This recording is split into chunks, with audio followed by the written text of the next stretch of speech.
Ang kwentong ito ay hango sa totoong buhay. Mula ito sa isa nating kabayan na itago na lang natin sa pangalang Aris.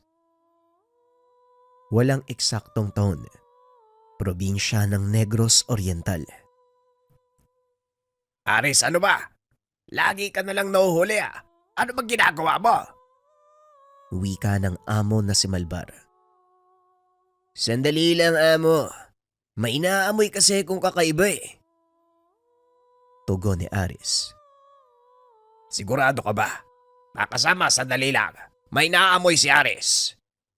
Siguraduhin mo lang na tumpak yan, Malbar. Kung hindi, kukutosan ko yung alaga mo. Wika ni Gido. Hindi pa pumapalpak ang ilong ni Aris kaya magtiwala kayo at makinig sa mga sasabihin niya.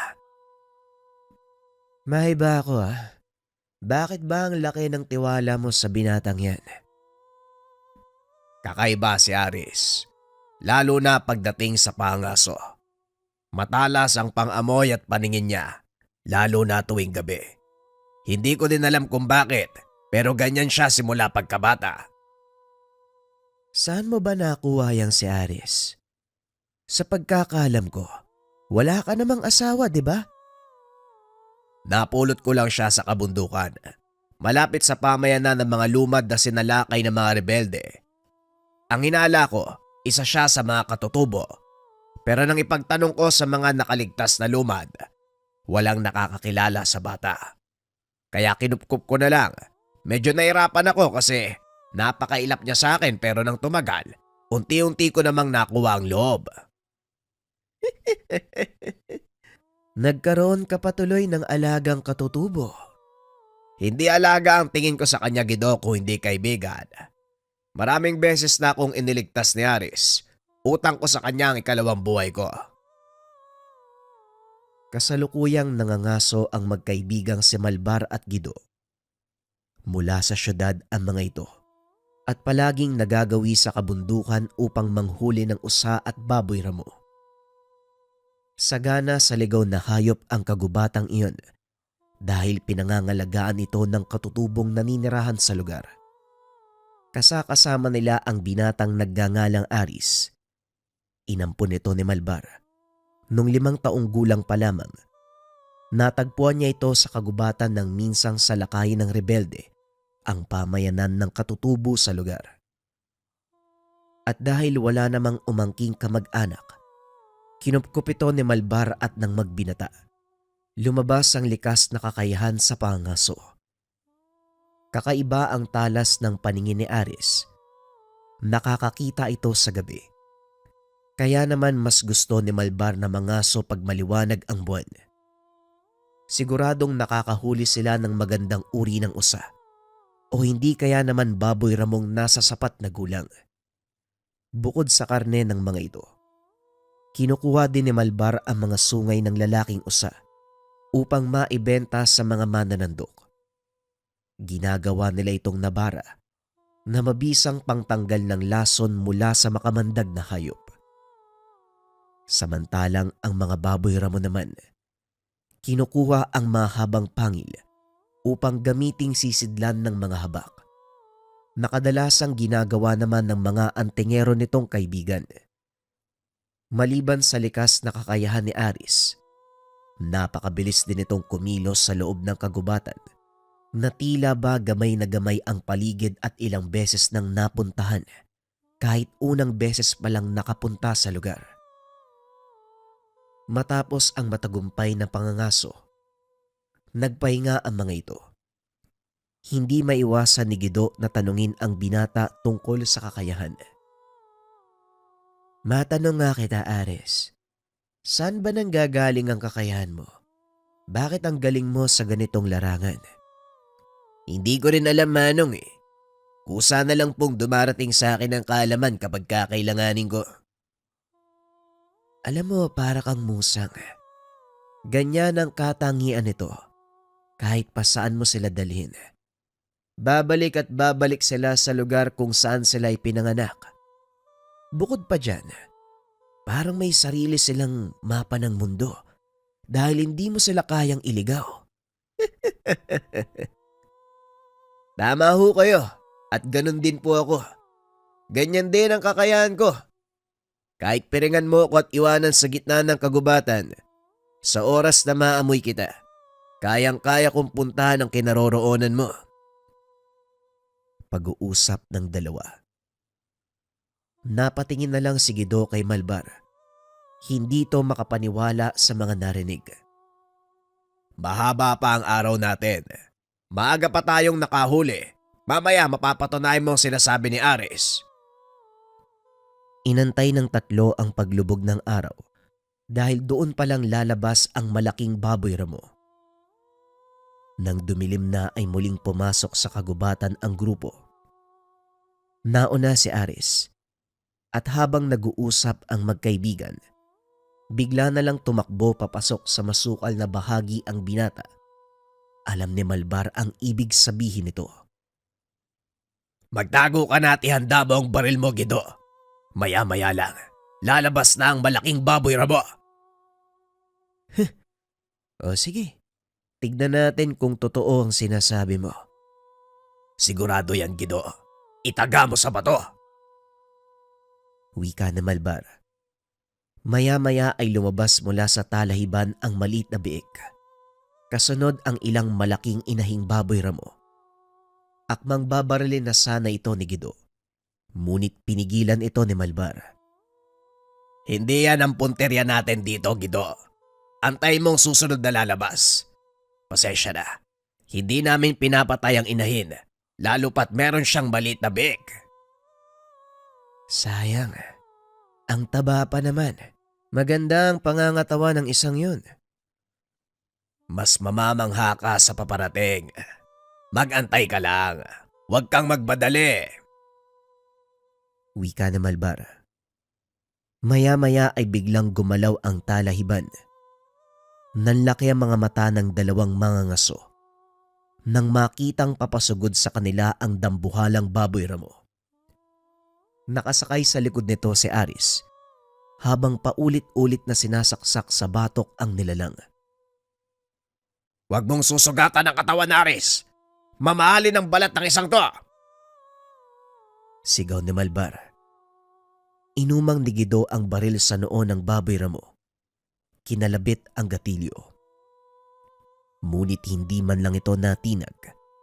Patuloy na tumatakbo ang nilalang habang pilit na inaalis si Aris sa likod nito. Dahil tadtad na ng saksak ang batok ng baboy ramo, unti-unti itong nanghina dahil sa pagkaubos ng dugo. Maya-maya ay tuluyan na itong bumagsak. Dali-daling lumapit si Guido at inilabas ang kanyang itak upang tapusin ang buhay ng nilalang nang bigla itong sipain ni Aris. Ano bang problema mong katutubo ka? Kahit mga hayop sila, kailangan mo pa ring matutong rumispeto. Wala na siyang laban at kasalukuyang naghihirap dahil sa mga natamong sugat. Bakit hindi natin ibigay sa nilalang na ito ang mapayapang pagpapahinga? Wika ni Aris. Kinuha nito ang mahabang itak kay Malbar. Marahang itinutok sa bandang dibdib ng baboy ramo sabay baon. Mamaya pa ka sa piling na mabatala.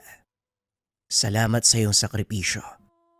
Maraming nagugutom ang magkakaroon ng panglamang tiyan. Naway bumalik ka bilang isang magandang ibon. Nang sa ganon hindi mo na maranasan ang ganitong kapait na karanasan. Wika ni Aris. Matapos ay dahan-dahan na putol ang hininga ng baboy ramo. Ngayon, Guido, naniniwala ka na. Hindi lang basta-bastang mangangaso si Aris. Isa siyang pinagpala. Taglay ng binatang lumad na yan ng espiritu ng mga musang. Espiritu ng musang? Ano naman ang bagay na yon? Isang uri ng bertud mula sa mga musang. Totoo ang hinala mo, Guido. Ang kakayahan ni Aris ay mahalin tulad sa mga musang. Biro lang yung sinabi ko na para siyang musang. Hindi ko akalaing totoo pala. Pag-uusap ng dalawa. Habang si Aris, patuloy na binabalatan ang nahuling baboy ramo. Matapos ay bumaba na ang mga ito sa bayan. Masaya si Gido sa naging karanasan. O paano ba yan? Sa susunod na taon na uli tayo mga ngaso. Tamang-tama yan. Malalaki na ang mga baboy ramo. Oo, sakto lang yan, Malbar. Dahil baka umuwi din ang pinsan ko galing ng ibang bansa. Mahilig mangolekta yun ng mga kakaibang hayop eh. At siguradong matutuwa siya sa alaga mo. Pero una na kita Gido. Baboy ramo, usa at labuyo lang ang pwedeng hulihin sa gubat na ito. Ipinagbabawal ang paghuli ng iba pa maliban sa mga nabanggit ha. Sus naman, ikaw talaga, Malbar. Mano bang minsan, baliin mo rin ang batas na sinusunod mo. Isang beses lang naman eh. Pasensya na Gido, pero hindi ko yun gagawin. Kung ano ang batas, yon ang masusunod. Pag-uusap ng dalawa. Nagtatrabaho sa pamahalaan itong si Malbar bilang tagapagbantay ng gubat sa kanilang probinsya. Minsan sa isang taon, hinahayaan nilang mangaso ang mga tao sa gubat upang makontrol ang pagdami ng ilang hayop at mabalanse ang populasyon ng lahat ng mga nakatira sa lugar na iyon. Ganun pa man, isang mahusay na mangangaso si Malbar, kaya ito ang napiling italaga sa kanilang bayan. Malawak ang sakop ng kagubatan na kanyang binabantayan, kaya naman halos doon na ito nananatili. Malimit bumaba ng bayan ang Ginoo, lalo na kapag panahon ng pangangaso. Napakaraming taong nagpupunta sa lugar para manghuli ng mga baboy ramo. Mag-isang nakadestino si Malbar sa lugar, ngunit nagagawa ng maayos ang kanyang trabaho sa tulong ng ampong si Aris. Amo, linaw kayo. Bumalik na tayo sa gubat. Hindi talaga sanay yung pako na umapak sa sementadong kalsada. O siya, babalik na tayo. Nabili mo na ba ang mga gusto mo? Tanong ni Malbar. Nag-ikot ang mga ito sa palengke matapos ihatid si Gido. Ito ang nakagawian ni Malbar bilang gantimpala sa mahusay na trabaho ni Aris. Ayaw ng binatang tumatanggap ng pera dahil wala naman siyang paggagamitan nun sa kagubatan. Sa halip pinapaikot niya ito upang bumili ng mga gusto. Mahilig sa matamis na pagkain si Aris, kaya ang kadalasang binibili nito ay mga kakanin o hindi kaya naman isang balot ng candy. Maliban pa dito, ibinibili din siya ni Malbar ng damit at kung ano pang pangangailangan ng binata bilang pagpapasalamat sa pagtulong nito sa kanya. Habang nakasakay sa kanilang kabayo, naisipang tanungin ni Malbar ang binata. Aris, matanong ko lang ano. Alam mo naman na isa kang lumad, hindi ba? Ni minsan ba, naisip mong bumalik sa mga katribo mo? Tanong ni Malbar. Napangiti na lang si Aris. Sa pagkakatanda nito, pang-siyam na beses na itong tinanong ng amo. Pang-siyam na tanong mo na yan, amo ah. Pero sige, sasagutin ko pa rin. Hindi ko alam kung saan ko hahanapin ang mga katribo ko. At opo, gusto kong bumalik para makilala sila. Ipagmamalaki ko, nakatuwang ako ng isang taong nangangalaga sa kalikasan. Tugon ng binata. Ito ang kadalasang isinasagot ni Aris sa Ginoo. Simula bata si Aris, si Malbar na ang nakagisnan niyang ama. Ngunit alam din ng binata na hindi niya ito kadugo, kaya naman amo ang tawag niya dito. Naninigurado lang ako kung yun pa rin ang magiging sagot mo. Wika ni Malbar. Sa pagkakataong iyon si Aris naman ang nagtanong. Ikaw, amo, Bakit gusto mong manatili dito sa gubat? Hindi ba maganda naman ang buhay mo sa syudad? May malaking bahay, may sasakyan. Kung tutusin, meron ka na nga ng lahat ng pinapangarap ng iba. Ano bang meron dito sa gubat na hindi mo maiwan? Simple lang, Ares. Nandito ang buhay na gusto ko. Ayoko ng gulo at maingay na syudad. Mas gusto ko ang katahimikan ng kabundukan. Hindi man ako nakikisalamuha sa ibang tao, pero masasabi ko na iba talaga kayo, amo. Halos lahat gusto ng karangyan. Gustong mamuhay sa syudad. Kasi mas madali ang lahat eh. Pero ikaw, amo, kabaliktaran. Simula pagkabata, Aris, sadyang mahilig na ako sa mga hayop. Pero dahil lumaki ako sa syudad, hindi ko basta-bastang nagagawa ang mga gusto ko. Bawal din ako mag-alaga kahit isang pares ng ibon noon. Magagalit ang tatay ko eh. Kaya naman nang makapagtapos ako ng pag-aaral, pinili ko ang ganitong buhay. Pagpapaliwanag ni Malbar. Maya-maya pa ay nakarating na ang mga ito sa kanilang kubo. Inihanda ni Aris ang kanilang hapunan. Habang kumakain, napansin ni Aris ang mga taong paparating. Daanan paakyat sa bundok ang kanilang kubo. Kaya nalalaman nilang may mga taong pumapasok sa lugar. Kahit protektado ito, pinahihintulutan ng pamahalaan ang pangangaso upang makontrol ang hindi inaasahang paglobo ng kanilang populasyon. Amo, mukhang may paket na naman ang kabundukan eh. Nasabihan ka na ba tungkol dito? Hindi nga eh. Ang alam ko lang na darating ay si Gido. Pero nakauwi na ang taong yon. Bakit mo naman naitanong? Yun nga ho, may pangkat ng tao ako nakita. Paakyat sila ng kabundukan. Wika ng binata. Dali-daling tumayo si Malbar upang tignan. Nakita nito ang ilang kalalakihan na may dalang sulo. Tapos ka na bang kumain? Halika, puntahan natin. Dali-daling tumayo si Chris. Pinuntahan ng dalawa ang pangkat ng mga kalalakihan upang tanungin. Nang papalapit na ang mga ito, napansin ni Aris ang matataas na kalibre ng baril na dala ng mga ito. Amo, hindi sila maangaso. Sa tingin ko mga rebelde ang mga yan eh. Malalaman natin yan, Ares. Sige na, maganda ka. Huminto ang mga kalalakihan nang marinig ang boses ni Malbar. Magandang gabi. Protektado ang lugar na ito. Ipinagbabawal ang pagpasok. Maaari ko bang malaman ang sadya nyo? Magandang gabi din sa'yo, kaibigan. Napadaan lang kami. Ito ang itinuro sa amin ng mga taga-baryo.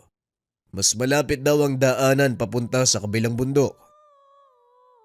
Wika ng isa sa mga lalaki. Maaari ko bang malaman, kaibigan, kung ano ang sadya nyo sa kabilang bundok? Muling tanong ni Malbar. Alam nito na tahanan ng mga katutubo ang lugar na pupuntahan ng mga kalalakihan. Kaya naman naghinala ito na may masamang pakay ang pangkat. May hinahanap lang kaming grupo ng mga tao.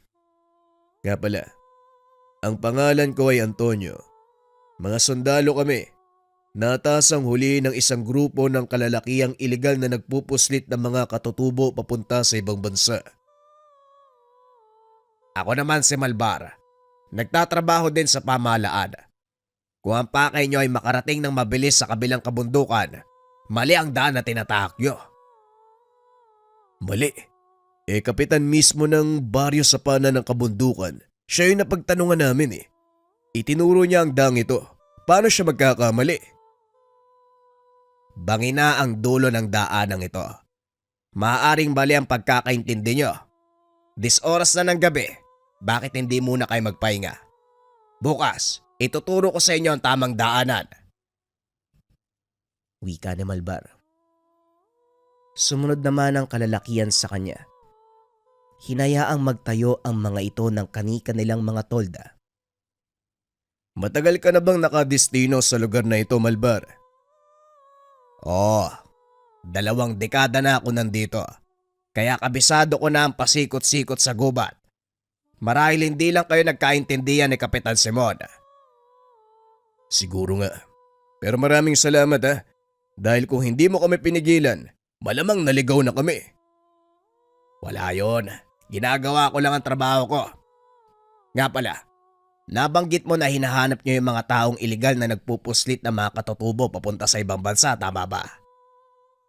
Oo, nakarating sa tanggapan ng aming opisyal ang ulat. Imbis na magpadala ng kapulisan, kami ang isinugo para huliin ang grupong yon patay man o buhay.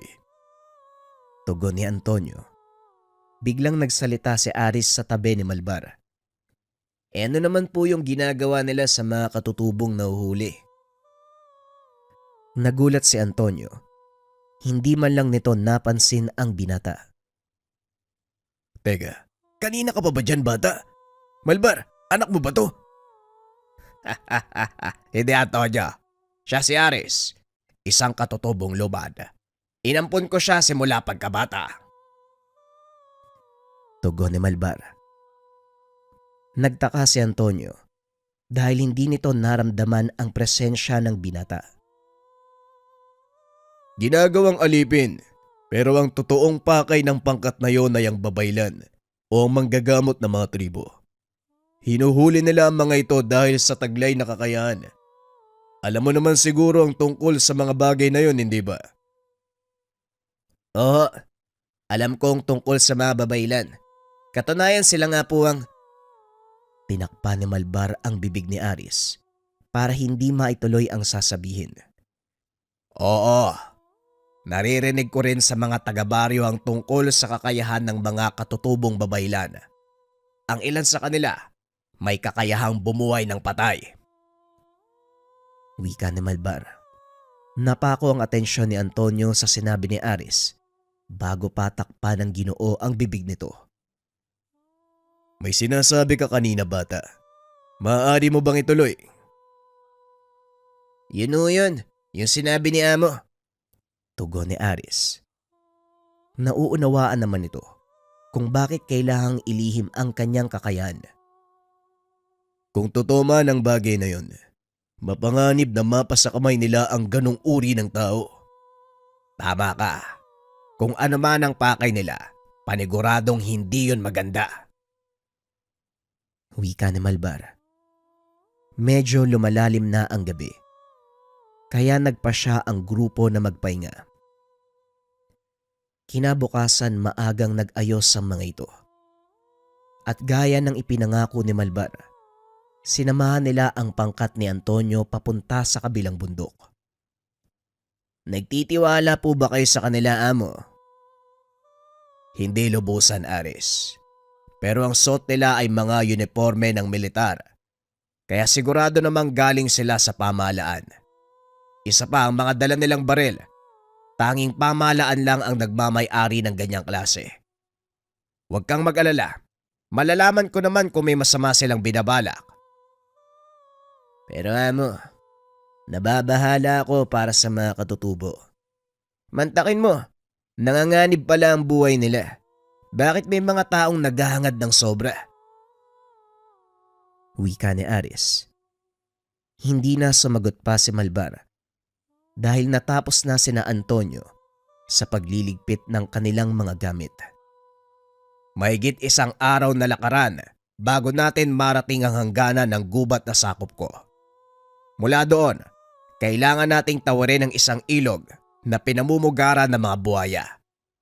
Maswerte tayo kapag mababaw ang tubig dahil hindi sila sasalakay. Wika ni Malbar. Narinig nitong nagbubulungan ang mga kasama ni Antonio. Pagpasensyahan mo na sila, Malbar. Mga baguhan kasi mga yan kaya medyo natatakot sila nang marinig na may buhaya sa pupuntahan natin. Kayo dyan, umayos nga kayo! Wika nito sa mga kasamahan. Nagsimula na sa paglalakbay ang grupo. Gaya ng nakaugalian. Si Aris ang nauuna. Inaamoy nito ang paligid upang masigurado na walang ligaw na hayop ang daraanan. Maya-maya pa, narating na nila ang makapal na damuhan kung saan naglalagi ang mga ligaw na usa. Nandito na tayo sa teritoryo ng mga ligaw na usa. Wala ni isa man sa inyo ang gagawa ng ingay dahil sa oras na marinig tayo ng pinuno ng kanilang kawan, malaking problema. Mahihirapan tayo sa pagtakbo. Wika ni Malbar. Natawa si Antonio. Bakit ka natatakot sa usa, Malbar? Akala ko ba maangaso ka? Tanong ni Antonio. Hindi nagsalita si Malbar. Sa halip itinuro nito sa pamamagitan ng nguso ang isang pangkat ng mga usa. Naroon ito sa bandang itaas. Nakatayo ang napakalaking usa na may mahabang sungay. Napalunok ng laway si Antonio. May dahilan nga naman para matakot. Mga kasama, walang gagawa ng ingay. Bilisan niyo ang paglalakad. Napailing na lang si Malbar. Nahahalata nitong walang alam ang pangkat na sinamahan sa kung ano ang kanilang susungin. Pabulong na nagsalita si Aris dahil maging ito natatawa sa mga nakita. Kung hindi pa natin sila sinamahan, malamang lalabas sila ng kagubatan. Kulang-kulang na ang parte ng katawan. Huwag kang maingay, Aris. Mamaya marinig ka ng mga yan. Sabihin pa nila pinagtatawanan mo sila. Pasensya na, amo, ha. Nakakatawa talaga yung reaksyon ni Antonio eh. Hoy, ano ba? Opisyal ng militar ang pinagtatawanan mo. Umayos ka nga. Tinakpa ni Aris ang kanyang muka gamit ang dahon na anahaw na daladala. Ngunit hindi pa rin mapapatid ang ngiti sa muka ng binata. Naputol na lang ang pagtawa ni Aris nang merong naamoy na hindi maganda. Amo, sabihan mo silang umatras. Mukhang nagkamali tayo ng dadaanan. Wika ni Aris. Nagtaka si Antonio kung bakit huminto ang binata. Anong nangyari, Malbar? May problema ba? Tanong ni Antonio. Sumenya si Malbar na maupo silang lahat dahil may paparating na panganib. Gumapang sa lupa si Aris hanggang sa marating nito ang isang malaking puno. Marahang umakyat ang binata upang makita ng maayos ang kapaligiran. Maya-maya pa, sumenyas ito kay Malbar. Itinuro niya ang isang direksyon habang sinasabing may natutulog. Dahan-dahan namang pinunta ni Malbar ang itinuturo ng binata. Nanlaki ang mga mata nito nang mapansin ang isang malaking sawa. Nakapalupot, tahimik na nagpapahinga. Hindi lang isa ang nakita ng binata, kundi 4 na higanteng ahas. Mabuti na lamang ay tila busog ang mga ito. Marahang naglakad ang grupo palayo sa lugar habang ginagabayan sila ni Aris. Mula sa taas ng puno, nang makalampas sa lugar na iyon, nakahinga na maluwag si Antonio. Hindi niya akalaing may ganong kalaking ahas na nananahan sa gubat na pinangangalagaan ni Malbar. Hindi naman sa pagmamayabang, Antonio. Pero ang lugar na ito, pasyalan lang ni Aris. Kabisado niya ang lungga ng bawat ligaw na hayop dito, lalo na mga baboy ramo. Wika ni Malbar. Buti na lang sinama mo siya, Malbar. At salamat din kasi sinamahan mo kami. Kundi malamang, doon pa lang sa mga usa, nagkandalasog-lasog na ang katawan namin. Wika ni Antonio. Nagpatuloy sa paglalakad ang pangkat hanggang sa marating nila ang pinakaunang pahingahan. Magpapahinga muna tayo dito at manananghalian. Bago magpatuloy, kailangan nating antayin ang paglubog ng araw dahil nagkalat sa bahaging iyon ng mga unggoy. Pag pumasok tayo sa teritoryo nila, siguradong napakaingay. Kung tama ang hinala ko, maaaring nakasunod lang tayo sa mga taong tinutugis nyo. Tama ka. Maaaring ganun na nga. Kung ano sa tingin mo makakabuti, Malbar, yon ang gagawin natin. Tugon ni Antonio.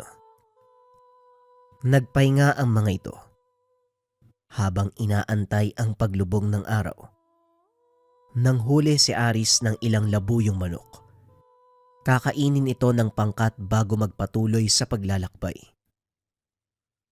Habang naiidlip, napansin ni Malbar na tila kulang ng isa ang kasama ni Antonio. Tinignan nito si Aris na noon ay nakahiga sa sanga ng puno. Siya ang nagsisilbing bantay. Maya-maya pa, bumalik na ang isa sa mga tauhan ni Antonio. Ayon dito ay nagbawas lang siya dahil naparami ang kain ng nahuling labuyo ni Aris. Laking gulat ni Malbar nang biglang bumaba sa puno si Aris. Sinugod ang lalaking iyon. Tinutukan ng patalim sa leeg at tinanong. Sino ang kinausap mo? Magsabi ka ng totoo. May nakabuntot sa atin, hindi ba? Wika ni Aris. Tinutukan ng baril ni Antonio ang binata na kagad namang inawat ni Malbar. Sandali lang, Antonio. Kahit kailan hindi pa nagkamali ang pang-amoy ni Aris. Sigurado ko may dahilan ang ginawa niya, kaya magtiwala ka lang. Paano kung hihinahon? Gigilitan niya ng leeg ang isa sa mga kasama ko. Kumalma ka. Malalaman natin yan mamaya. Ibinaling ng dalawa ang tingin kay Aris na noon ay patuloy na tinatanong ang kasama ni Antonio. Magsasalita ka ba o gigilitan pa kita? Kung ako sa'yo, magsasalita na ako. Hindi nagbibiro ang binatang yan. Sisiguraduhin ko sa'yong papatayin ka niya sa oras na magkamali ka. Perez, ano bang sinasabi ng taong to? Oo na, magsasalita na ako.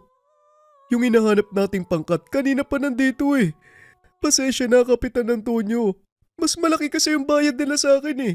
Sinisiguro lang nila na ligtas silang makakarating sa lugar ng mga lumad. Nagulat si Antonio. Hindi man lang nito nalaman na nahulog sila sa patibong ng mga hinahabol. Traidor ka. Humanda ka sa oras na makabalik tayo sa bayan. Dahil pananagutan mo sa batas ang pagtatraidor mo sa bansa. Wika ni Antonio. Inutusan din ito ang ilan sa mga kasamahan na talian ang kamay at paa ni Perez para masiguradong hindi ito makakawala. Kaso nga lang laking gulat ng lahat. Isang palaso ang lumipad mula sa kung saan. Tumarak ito sa ulo ng sundalo na naging dahilan ng agarang pagkamatay. Magsipaganda kayo. Napapaligiran tayo ng mga kalaban. Nagkakamali ka, Manong Antonio. Nag-iisa lang ang kalaban, pero napakagaling niyang magtago. Maghanap kayo ng lugar na pwedeng pagtaguan. Ako nang bahalang maghanap sa kanya. Wika ng binata. Nagulat si Antonio.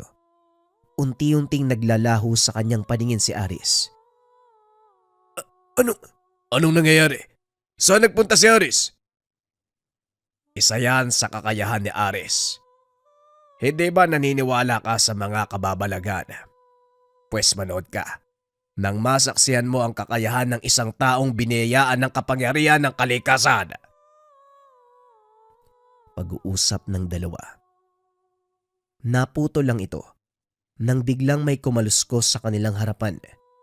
Nagpakita ang isang lalaking may hawak na pana. Tila may kung sino itong hinanap. Natumba ito na parang may sumuntok.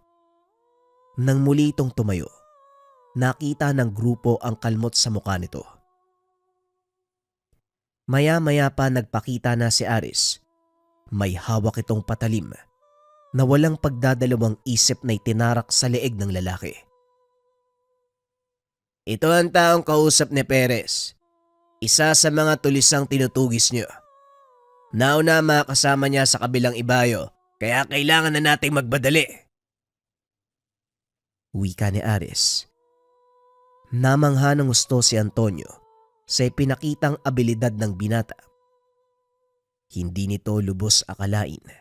Mamamalas niya ang kakaibang kakayahan mula sa isang hindi pangkaraniwang binata. Magaling, Aris. Halika na. Kailangan natin silang mabutan bago pa mahuli ang lahat. Wika ni Antonio. Sa tulong ng malakas na pang-amoy ni Aris, mabilis na lang natunton ang kinaroroonan ng mga tulisan. Nagawa din nila itong abutan dahil naantala ang mga kalaban sa ilog. Medyo mataas ang tubig kaya naglipa na sa pangpang ang malalaking buhaya. Pinagbababaril ng mga sundalo ang mga tulisan. Gumante ng putok ang mga ito, dahilan para mabulabog ang buong paligid. Nagliparan ang mga ibon. Nagsipagtakbuhan ang mga ligaw na hayop na nagkukubli sa makapal na kasukalan. Masama ito. Sa oras na makarating ang ingay na yon sa mga katutubo, siguradong malaking kaguluhan ang mangyayari. Susugod sila dito at marami ang mapapahamak. Aris, ang mabuti pa mauna ka sa nayon. Balaan ng mga pinuno. Nang sa ganon, hindi sila mag-abala na sumugod. Wika ni Malbar. Mabilis na umalis ang binata upang sundin ang utos nito. Walang kahirap-hirap na tinawid ng binata ang mapanganib na ilog.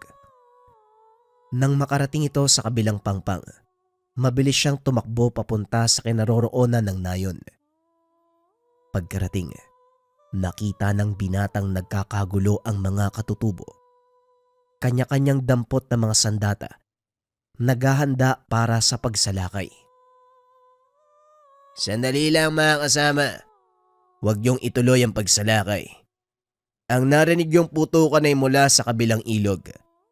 Kalaban ng mga militarang mga tulisang nais sumalakay sa nayong ito. Ipinapakiusap ko sa inyo na huwag kayong aalis sa nayon. Hawak na mga kasama kong militar ang sitwasyon. Wika ng binata. Lumapit sa kanya ang isang matandang lalaki. Kilala kita. Ikaw yung kasama ng nagbabantay sa kabilang ibayo. Anong ginagawa ng mga tulisan at militar sa bahaging ito ng kabundukan? Napakalayo na nito sa bayan. Wika ng matanda na nagngangalang Bunyo. Isa ito sa mga namumuno sa tribo. Kilala nito si Malbar. Pagbati po ng Bunyo. Kayo ang pakay ng mga tulisan. Balak nilang hulihin ang lahat ng mga babaylan na may kaalaman sa pagbuhay ng mga namatay. Naparito ang mga militar upang pigilan sila. Kung ganon, hindi namin dapat alalahanin ang presensya ng mga militar. Makasama, magsipaghanda kayo. Tutulungan natin ang mga taong nais tayong protektahan. May katigasan ang ulo ng mga lumad. Hindi sila basta-bastang nagpapasailalim sa utos ni Numan. Kabilin-bilinan ni Amo na huwag kayong lalabas ng nayon. Masyadong delikado, punong Bunyo. Mataas na kalibre ng baril ang dala ng mga kalaban at hindi uubra ang mga pana nyo. Nakakalimutan mo yata. Kami ay mga katutubong lumad kagaya mo. Kung pinagpala ka ng mga dewata, ganon din ang ilan sa amin. Kaya wala kang dapat ipag-alala, Ares. Sige na, bumalik ka sa amo mo. Sabihin ang aming mensahe. Darating kami para tumulong.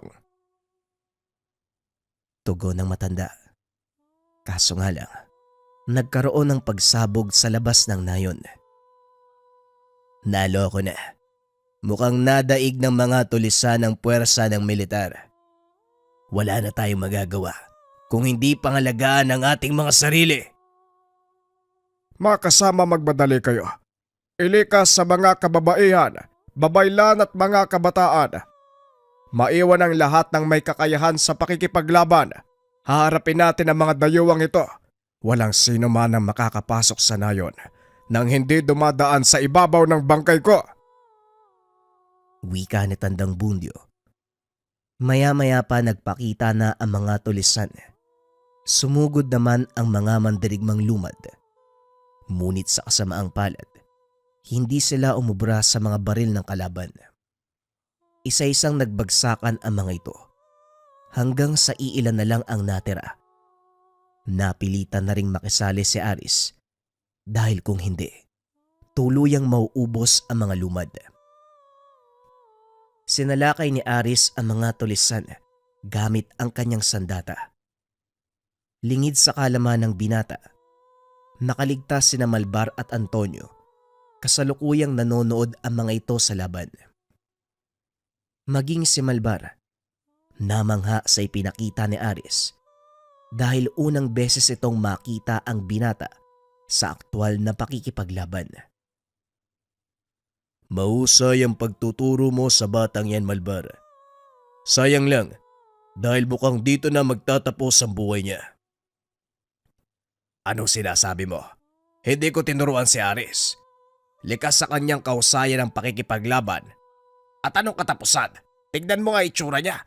Mukha ba siyang nahihirapan? Nagulat si Antonio. Nakita nitong nakangiti si Aris habang nakikipaglaban na parang ninanamnam ang bawat ataking ibinibigay sa kanya. Sunod-sunod na pinatumba ng binata at ng ilan pang mga lumad ang sumalakay na kalaban hanggang sa kumonte ang mga ito. Nagsipagtakbuhan na ang ilan nang mapagtanto na hindi normal na tao ang katunggali. May ideya ba kayo kung sino ang pinuno ng mga tulisan? Oo, at sa kasamaang palad wala siya sa grupo. Malamang may nakatago pa silang puwersa sa kung saan. Malas lang, dahil nalagas na ang ilan sa mga kasamahan ko at sugatan pa ang iba. Huwag kang manghihinayang. Nakakalimutan mo bang nandito ka sa gubat? Anong ibig mong sabihin? Ano naman ngayon kung nandito ako sa gubat? Ang kagubatan ng siyang pinagkukunan ng lakas ng mga kagaya ni Aris. Teritoryo nila ang lugar na ito, kaya nasa atin pa rin ang bola, Kapitan. Tugon ni Malbar. Hindi pa rin lubos maunawaan ni Antonio ang gustong iparating ng Ginoo. Maya-maya pa, lumapit sa kanila si Aris at nagulat. Hindi pa ito ang buong puwersa ng mga kalaban. May hina ang mga ito, mukhang mga baguhan. Yan din ang sinabi ni Antonio. Wala sa grupong ito ang kanilang pinuno. Nakatago ang nalalabing pangkat kung saan at ito ang dapat nating pagandaan. Magmadali ka, Antonio. Dalhin mo sa nayo ng mga sugatan. Wika ni Malbar. Nang matipon na nito ang mga sugatang kasama, kinausap naman ng Ginoo ang pinakapinuno ng tribo, si Tandang Elias. Kung hindi pa magkakaroon ng malaking kaguluhan, hindi ka pa magagawi sa aming nayon, Malbar. Ano bang pinagkakaabalahan mo sa ibaba? Wala naman, Tandang Elias. Hindi lang talaga ako nagkakaroon ng pagkakataon makapunta. Sa dami ng mga iligal na mga ngasong pumapasok sa akin binabantayan. Nagkataon naman na dito ang pakay ng mga sundalo, kaya napasama na din kami. Ganun ba? Pues, dalhin nyo sa mga kubong pagamutan ng mga sundalo nang magamot sila ng mga babaylan. At kayong tatlo ni Aris, pati na rin ang kasama mong sundalo, sumunod kayo sa akin. Wika ng matanda. Sumunod ang tatlo papunta sa kubo at doon pinag-usapan ang lahat. Paanong nakarating sa kapatagan ng kakayahan naming mga lumad? Walang sino man mula sa amin ang nakakababa dahil maigpit itong ipinagbabawal. Sabihin mo sa akin, Malbar, may pinagsabihan ka ba tungkol sa amin? Hindi rin ako masyadong bumababa sa bayan, kaya sino naman ang kakausapin ko? Pero ang tungkol sa inyo, alam na ng mga tao. Kahit noon pa mang bago tayo sakupin ng mga dayuhan. Ngayong lantad na sa mga tagapatagang tungkol sa amin, natatakot ako. Hindi na kami makakapamuhay ng mapayapa gaya ng dati. Ito nga mismo ang dahilan kung bakit kami nandito, Tandang Elias. Ayaw naming masira ang kapayapaang inaalagaan nyo. Ano ang susunod mong balak, Malbar? Hanapin namin ng iba pang kasama ng mga tulisan. Hindi na namin hahayaang makarating sa nayo ng mga lintik na yon. Mas mainam kung ganon. Magsama ka ng ilang batikang mga ngaso mula sa aking tribo. Nang sa ganon, mabilis niyong matunto ng kinaroroonan ng mga kalaban. Kakayanin ba ng iilang mga ngaso ang pangkat ng mga tulisan? Sa hula ko, hindi lang 10 o 20 ang bilang nila. Ang hirap kasi sa inyong mga militar. Sinanay kayong nakikipaglaban na umaasa sa mga kasama. Ibahin mo ang mga mangangasog lumad. Nasanay silang lumaban ng 1 laban sa 5. Tama ang sinabi ni Tandang Elias Antonio. Hindi mo pa alam ang magagawa ng mga lumad sa labanan. Si Aris pa lang ang nakita mo na kung tutusin baguhan sa lahat ng bagay. Ano pa kaya sa tingin mo ang magagawa ng mga batikang mga ngaso ng tribo? Si Aris. Mula sa tribong ito ang kanyang ama. Isang mahusay na mandirigma. Ngunit dahil sa isang sumpa, itinaboy ng mga babayla ng paslit. Nakikinig lang si Aris ng mga sandaling iyon. Alam nito ang buong kwento sa kanyang pagkatao. Sumpa? Anong sumpa? Ang kakayahang taglay ni Aris. Hindi likas na kakayahan ng mga lumad. Nagmula ito sa mga bathala. Naging banta para sa mga babayla ng kanyang pagkatao sa takot na maging marasito. Kaya walang nagawa ang mga magulang ni Aris kundi iwanan siya sa kagubatan. Noong sinalakay ng mga tulisan ng una naming kuta, isinisi sa paslit ang pangyayari. Kaya nakapagpasya ang mga pinuno, pati na rin ang mga babaylan, na habang buhay siyang palayasin. Pero malinaw na nagkamali kami. Nakikita ko ngayon ang kabaliktaran. Huwag yun na akong isipin yon. Ang mahalaga nandito na uli si Aris. Pero syempre, nasa kanya ang pagpapasya kung babalik siya sa kandiling pinagbulang angkan o mananatili sa poder ko. Sa susunod na natin pag-usapan ng tungkol dyan, amo. Marami pa tayong kailangang gawin. Wika ng binata. Sabay labas ng kubo. Humanga ng husto si Tandang Elias sa ginawang pagpapalaki ni Malbar sa binata. Tinipon ng matandang pinuno ang mga mangaso ng tribo. Sinabi ang kanilang napag-usapan. Pumayag naman ang mga ito. Matapos ang paghahanda, sinimula ni Tandang Elias ang ritual ng pag-aalay para sa isang digmaan. Matapos ang seremonya, lumakad ang pangkat sa pangunguna ni Malbar at Aris. Hindi naman nagtagal, natunto nila ang kuta ng mga kalaban. Tignan mo nga naman. Napakalapit lang pala nila sa nayon at mukhang hindi nila napagandaan ang pagdating natin. Tama ka. Mukhang hindi nga. Maghanap na ako ng pwesto. Mag-ingat kayo, Malbar. Pag-uusap ng dalawa. Sinimula ng pangkat ang pag-atake sa mga tulisan sa pamamagitan ng pagpapalipad ng palasong nagliliyab. Nasunog ang bubong ng kubong tinamaan, dahilan para mataranta ang mga nasa loob. Walang nakakaalam kung saan nanggaling ang palaso, kaya nagsipaglabasan ang mga ito. Walang tigil na pinaulanan ng bala ang paligid. Kinuha naman ng mga mandirigmang lumad ang pagkakataon upang pasukin ang kuta. Isa-isang nagsipagbagsakan ang mga bantay. At nang wala ng sagabal, sumunod na sina Malbar at Aris. Napakabilis kumilos ng binata. Halos hindi ito masundan ng tingin ni Malbar. Bawat makakasalubong ng binata ay natutumba. Puro leeg at dibdib ang tama ng mga ito, na naging dahilan ng agarang kamatayan. Sa gitna ng kaguluhan, isang lalaki na kaedad ni Malbar. Nakatakip ang mukha nito. May hawak na baril sa kaliwang kamay at itak naman sa kanan. Nagtanggal ito ng takip sa muka. Labis na ikinagulat ni Malbar ang nakita. Tinamaan ng... Gido, anong ginagawa mo dito? Malbar, hindi ka na dapat nakisali sa gulong ito, kaibigan. Bakit? Bakit mo ginagawa ang bagay na ito, Gido? Anong nasa isip mo? Simple lang, Malbar. Pera. Napag-isip-isip ko. Sobrang liit ng kinikita ko sa pagbebenta ng mga balat at sungay ng usa. Kaya naisipan kong humuli ng mga babaylan. Tutal naman, ganun din ang magiging silbi nila sa mga tao mapagbebentahan ko. Hindi ko lubos sa kalain na may maitim ka palang balak. Pasensya na, pero hindi ko hahayaang ituloy mo ang plano mo.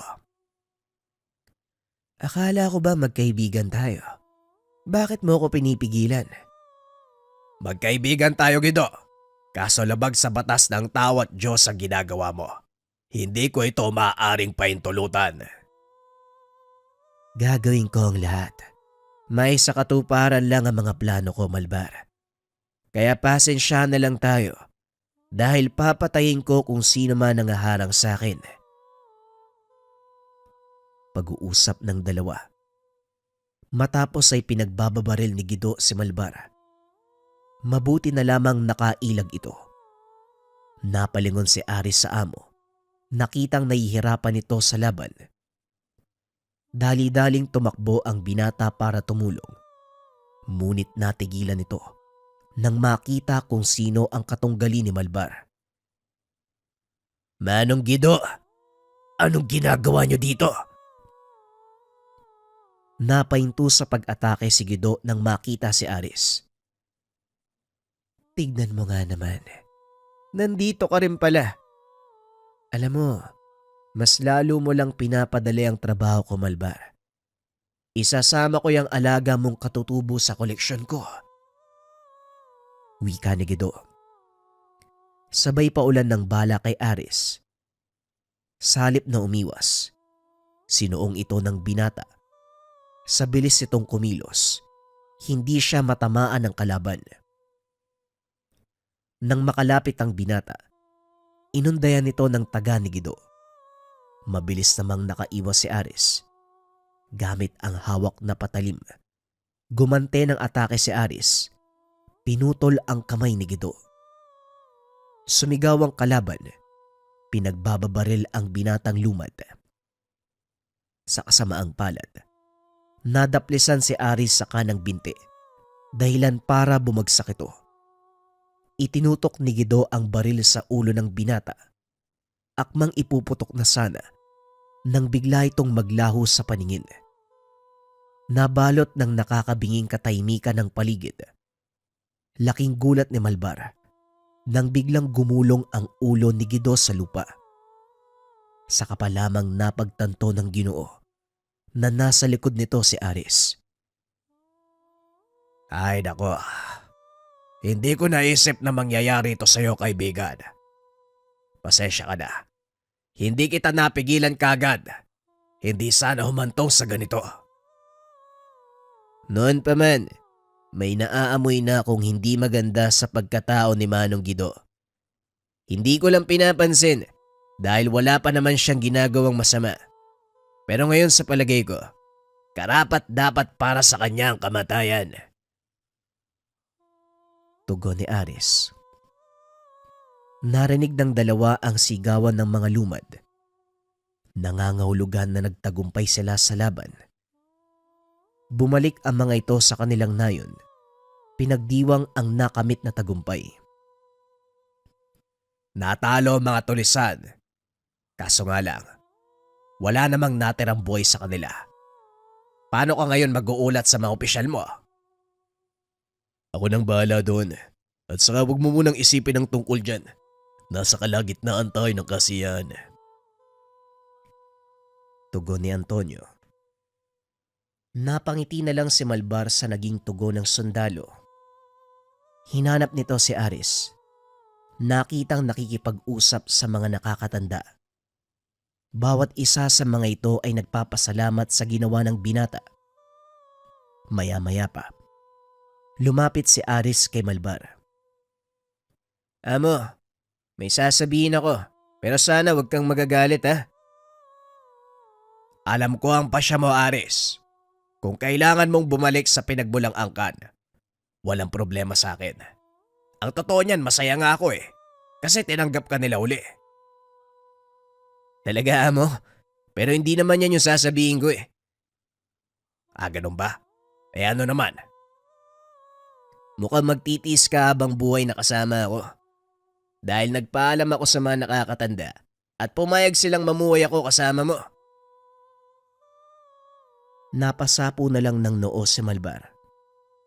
Pero sa kabila nito, natutuwa ang Ginoo dahil napamahal na siya sa binata at itinuring itong totoong anak. Matapos ang kaganapang iyon, naging mapayapa ang pamumuhay ng mga lumad. Samantalang si Aris, pinagsikapan ni Malbar na mapagtapos ng pag-aaral. Nagtagumpay naman ito. Nagtapos sa kursong forestry. Gaya ni Malbar, pumasok ito bilang forest ranger. Naging katuwang ng Ginoo sa pagbabantay ng buong kagubatan. Hindi akalain ni Aris na lubusang magbabago ang kanyang kapalaran. Lubos siyang nagpapasalamat kay Malbar, pati na rin sa kanyang tangan na bertud ng musang.